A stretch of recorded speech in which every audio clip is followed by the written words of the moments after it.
હવે હું નીચે આવી ગયો છું અને ઇન્વર્ટરને મેં બધું છે ને અહીંયા સામે જ રાખેલું છે, એ પણ હું તમને બતાડી દઉં.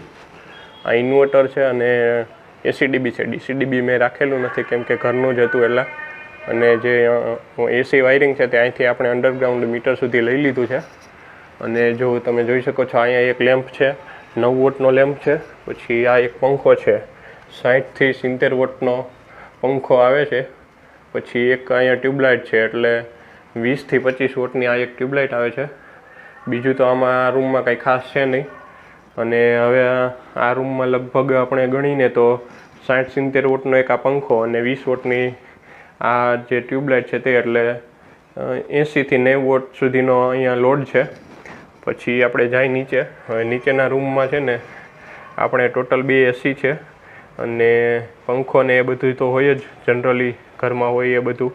હવે જાય નીચે આપણે, હું તમને બતાડી દઉં નીચે કઈ કઈ વસ્તુઓ છે. હવે હું નીચે અહીંયા આવી ગયો છું બીજા માળ ઉપર. હવે તમને અંદર લઈ જાઉં કે અંદર કઈ કઈ વસ્તુઓ છે. સૌથી પહેલાં તો આપણે દરવાજો ખોલીએ એટલે આ જે 2 લેમ્પ દેખાય છે, 9-9 વોટના 2 લેમ્પ છે.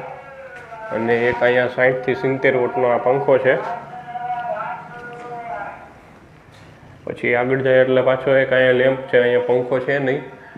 અને અંદર જે બેડરૂમ છે તેમાં બેડરૂમમાં એક આ એસી છે. આ એસી છે ને તે 1 ટનનું છે, એટલે કે 3600 વોટનું આ એસી છે, તમે જોઈ શકો છો. અને આ એસી 3 સ્ટાર છે.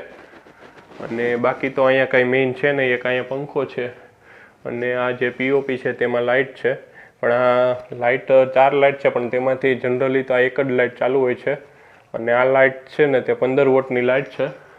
અને આ 80 વોટનો લગભગ પંખો છે. એટલે આટલી વસ્તુ છે ને આ ફ્લોર ઉપર છે. એટલે લગભગ આ ફ્લોર ઉપર ગણો ને તો તમે 1 ટનનું એસી અને 2 પંખા છે, એટલે 3600 અને આ બંને ટનના 80 વોટ, એટલે 4700 વોટ જેવું અહીંયા લોડ છે.